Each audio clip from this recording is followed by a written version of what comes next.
Absolutely wonderful. Oh, June, I was 19 and I was terrified. You were so scared to start with. They were two fantastic young ones together. Scared? Talk about scared. And then...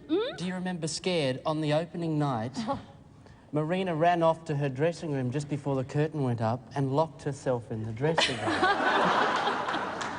Oh, but they were wonderful, absolutely wonderful. Thank you were you, really Jenny. marvellous.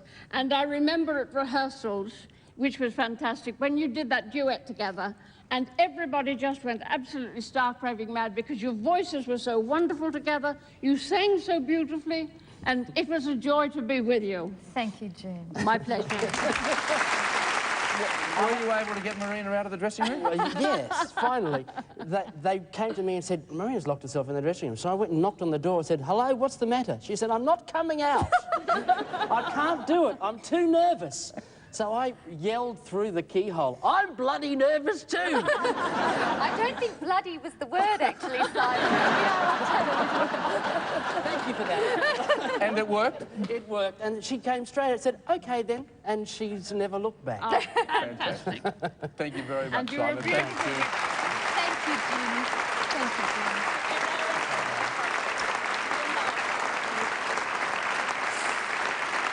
And coming up after the break, Marina's prior engagement and marriage. But first, let's take a look at another of Marina's early television performances. Oh, what silent tears.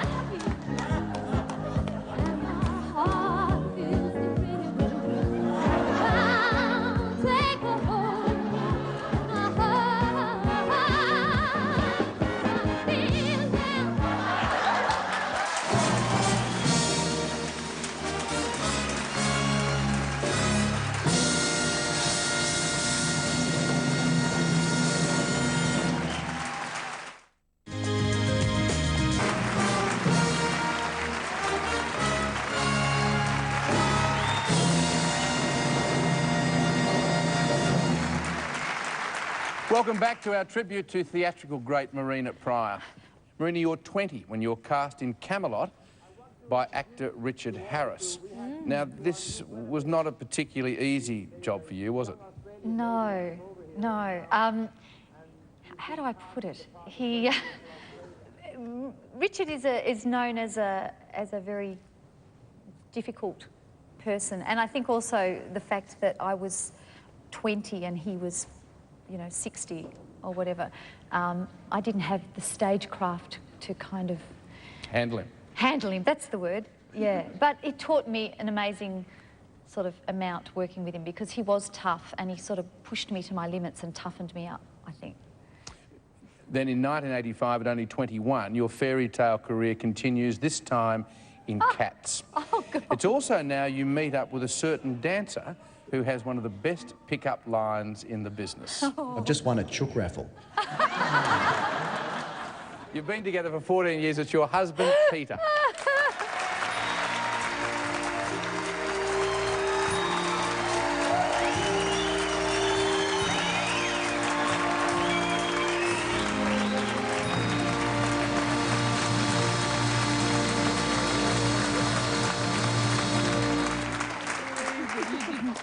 I can't believe he is so bad at keeping secrets and you didn't even seem weird. Well, you can't say that any longer because he certainly kept a big one this No, time. what else haven't you told me that? Well, no. Tell us about the chook raffle. Well, the show I was performing in at the time, we had a weekly raffle. And I'd spent, you know, money for months trying to win it. And I finally won this chook raffle. It's just crazy. Anyway, so I won this and I took it home and I thought, I'd met Marina and I thought, oh, you know, I need to cook this, and I really wanted to see Marina again. And I thought, well, maybe I can get her to come over and cook it, you know. I was a bit of a bachelor at the time. But my brother was visiting, and I thought, well, you know, safety in numbers. I got, you know, so So I thought I'll ring her. And so I phoned Marina and said, oh, hi, Marina, it's Peter, you know. Would you like to come over? She said, oh, yeah, that'd be nice, you know. Sort of, I said, well, look, I've got a chook and I've won the raffle, let's cook it. She said, oh, OK, I'll be over. So she came over and she said, you know, where's the chicken? I said, well, it's in the freezer. You know, so... Wasn't it a turkey? It was like huge. No, it's a chicken, big chicken. Was it? Okay. So... It was very big. So what did you have for dinner? We got Chinese takeaway, and his brother was there the whole time. I mean, it was so romantic. His brother was there, and not only that, his brother spilt, you know, Bundaberg and Coke all over my beautiful Laura Ashley dress or something, didn't he? Yeah, it was lovely. Yeah, it was a good night. Yeah, it was a great night. With both you guys in the industry, how do you coordinate your careers? Is it difficult for you? No. Oh, it's a breeze, really. You know, no, we have performed in 5 shows together, so we've had a fairly good run. I think also because we are in the same industry, we understand the madness of the world that we work in, I guess, and we also see it for what it is, in that it's this magical, wonderful life, but it is a job, and this is our real thing here, you know. Peter, please take a seat. Thank you. Thank you.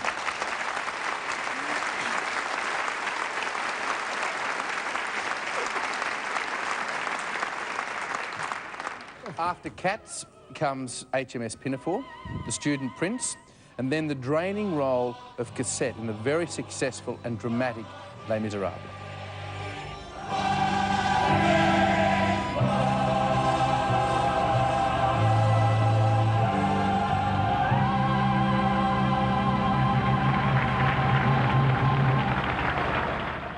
At 27, you win the prime role of your career, that of Christine in The Phantom of the Opera. It's the country's most successful musical production ever, and most consider this to be your greatest triumph.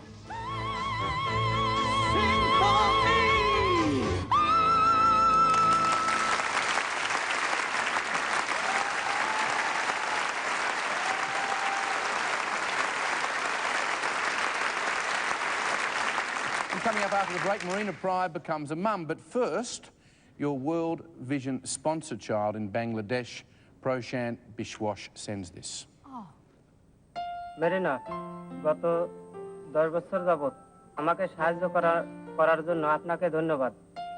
আমার বাবা মা অসুস্থ থাকা সত্ত্বেও এতদূর লেখাপড়া করা সম্ভব হয়েছে একমাত্র আপনার সাহায্যের জন্য। আমাদের গ্রামে একটি প্রাইমারি স্কুল রয়েছে। পারমিশনের দেওয়া গাছ থেকে গাছগুলো আমাদের চারিপাশে বেড়ে উঠেছে। তাদের সাহায্যের জন্য আমাদের গ্রামে একটি মিঠা পানির পুকুর খনন করা হয়েছে। এটা সামান্য হলেও আমাদের এখানে ইতিবাচক পরিবর্তন এনেছে। মেরিনা, তোমার কখনো নতুন মিউজিক্যাল শোতে যদি সুন্দর সুটম বাংলাদেশি পুরুষের প্রয়োজন হয় তাহলে তুমিই জানো। তোমাকে ধন্যবাদ, শুভরাত্রি।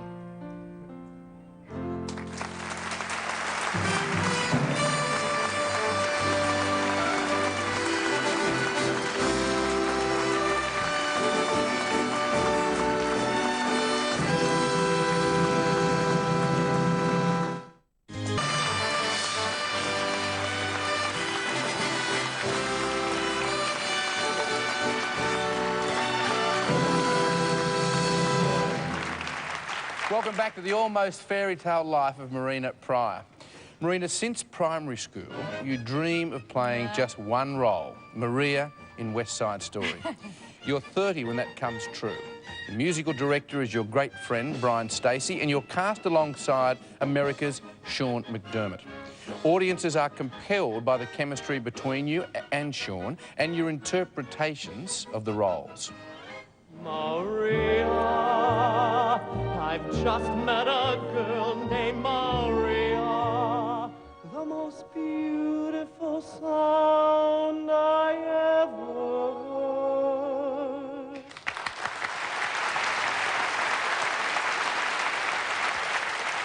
You then star in The Secret Garden. There must have been something at the bottom of the garden because during this production you fall pregnant. After a long and painful bout of morning sickness, you have your first real holiday in 12 years. And then, for you and Peter, in June 1996, it's your most cherished production of all. Your beautiful daughter, Olivia, is now 3, and here she is.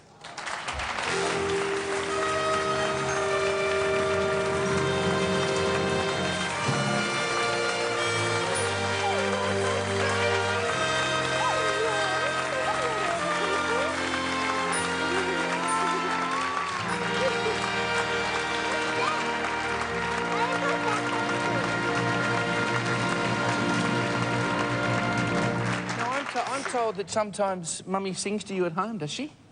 Does Mummy sing to you? What's that? That's a little present that someone gave me. Mummy got that as a present tonight. And does Mummy sing to you at home sometimes? That's from your friend. Yeah. From Agatha? Agatha has got the white one.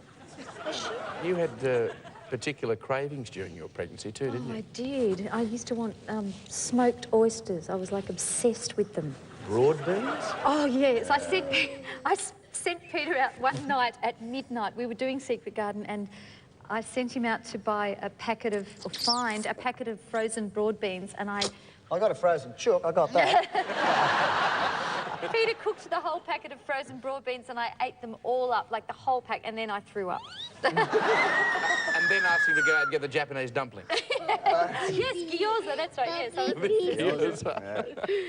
Oh, well, please, take a seat.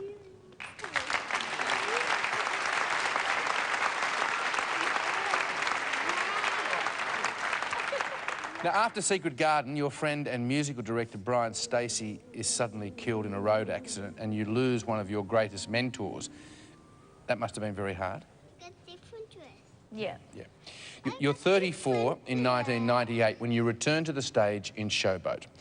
And for the first time, work with Nancy Hayes. She joins us now, along with 2 other of your great mates, star of Chicago, Caroline O'Connor, and, of course, the one and only Deborah Byrne.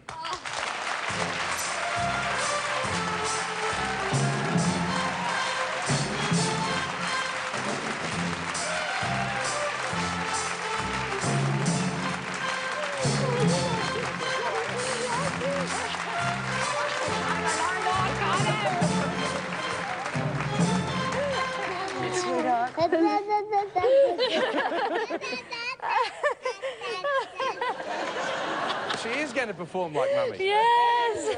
Then, Nancy, you took Showboat all those years until Showboat to finally work with Marina, true? Oh, that's right. But, I mean, I'd been aware of her from when Pirates opened. You know, this extraordinary young woman who looked and sang like a dream.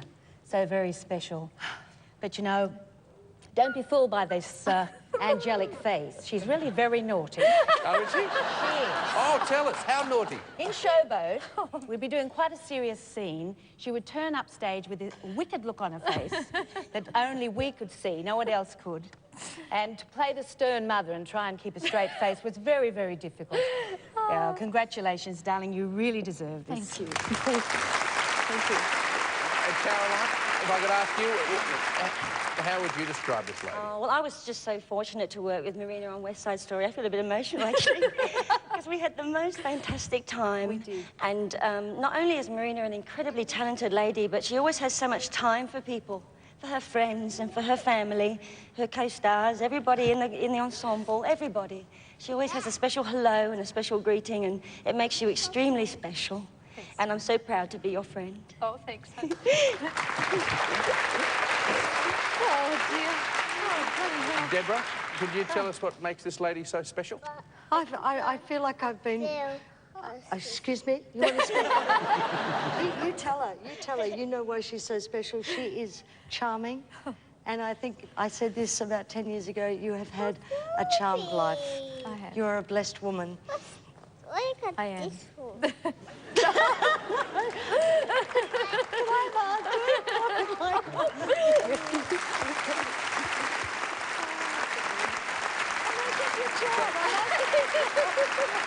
Thank you all for joining us. Thanks, Deborah. Thanks, Caroline. Thanks, Deborah.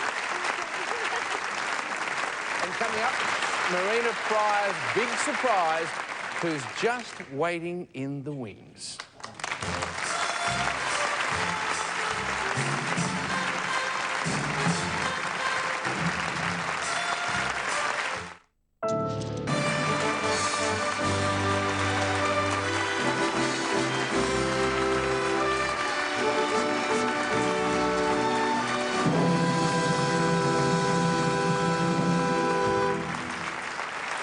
Welcome back as we honour Marina Pryor. Marina, your current production, Merry Widow, is your 12th, and we estimate your total number of appearances on stage is now over 4,000, which is pretty special. Yeah.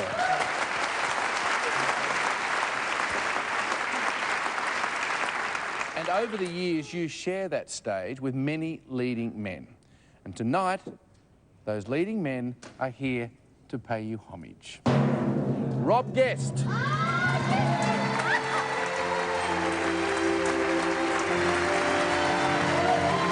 Simon Burke.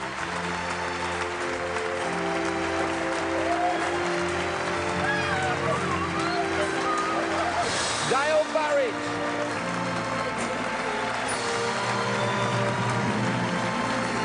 John O'May.